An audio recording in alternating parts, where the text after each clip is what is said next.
If I fought him again, it wouldn't be 85-15. It's 50-50. Bro, I don't need this. You need it way more than I do.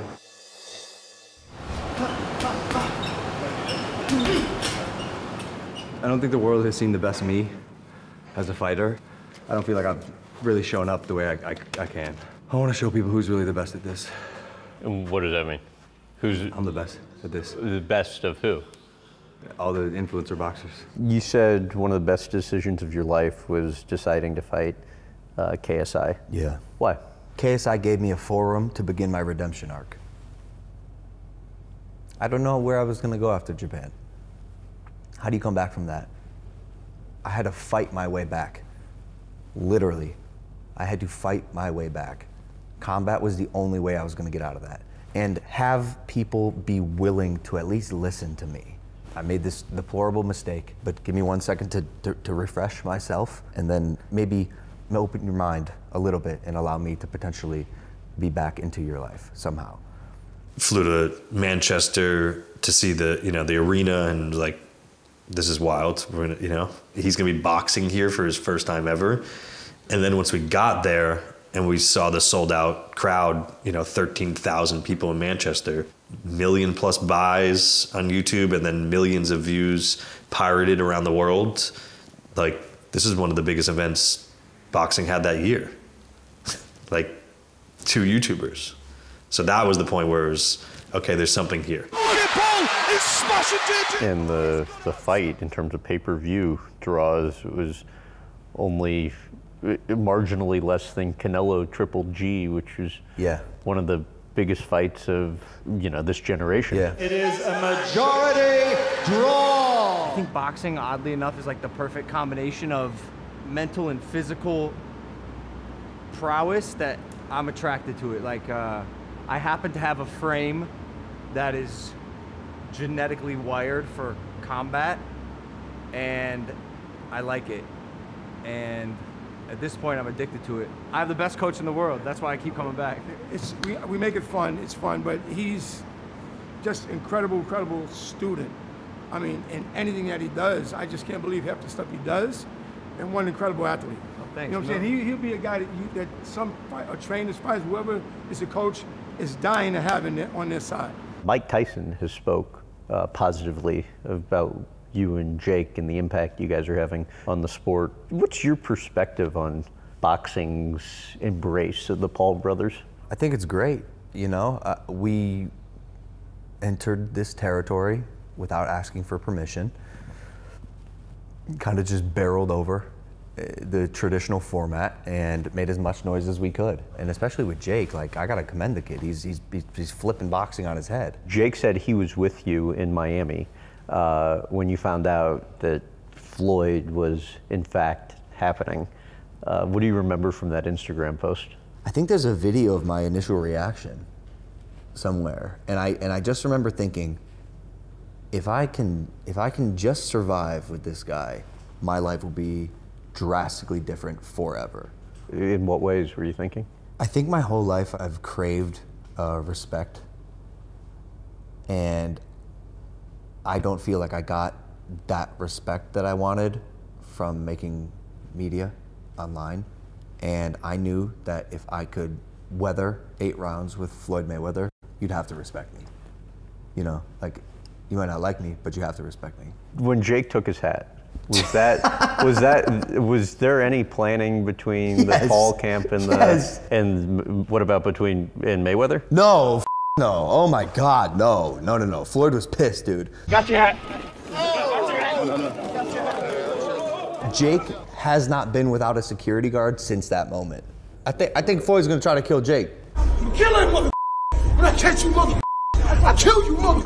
Like, real threats in Miami. What the do we know about Miami, bro? Floyd knows Miami. He's been around the block. He got goons who kill a man for $200. And you were initially pissed off at Jake for doing that. Yeah. Because he told me he was gonna do it. I didn't think he was gonna do it. He did it. And I felt like Jake had put me in jeopardy. You know what I'm saying? Why?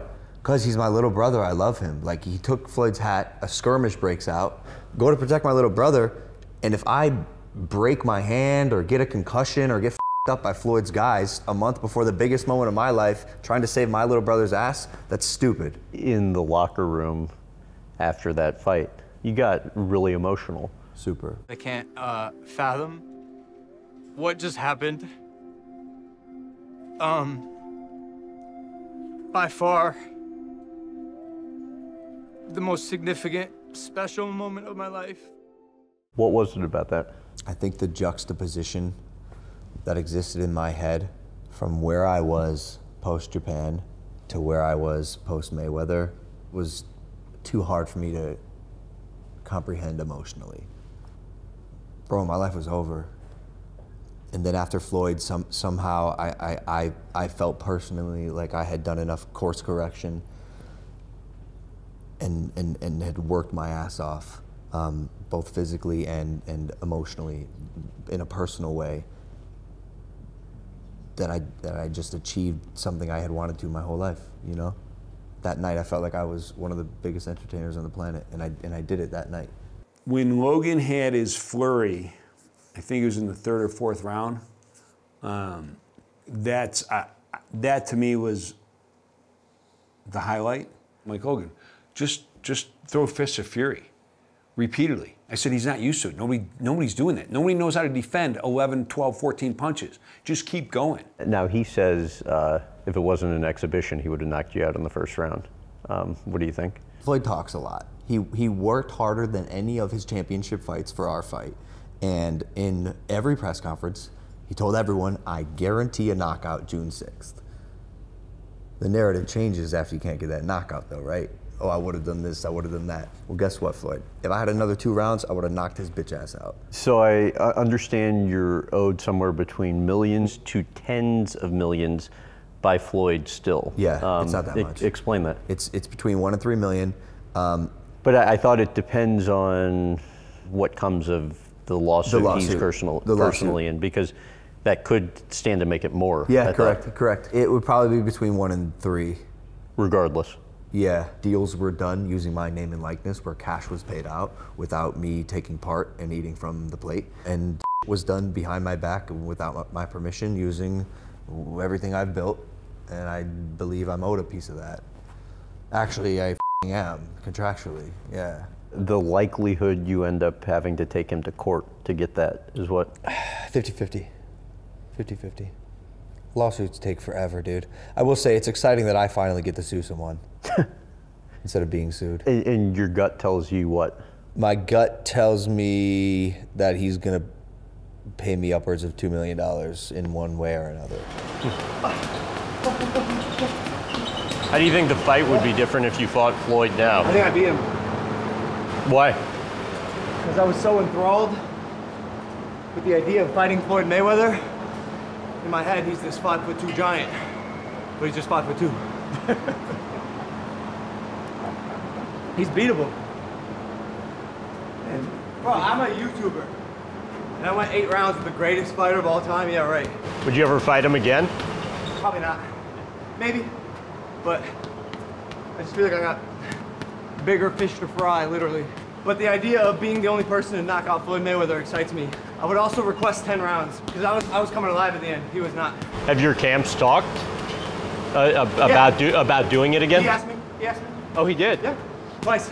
He was supposed to fight someone on top of the Burj Al Arab in Dubai. Okay. It fell through. He asked if I wanted to step in. I said no.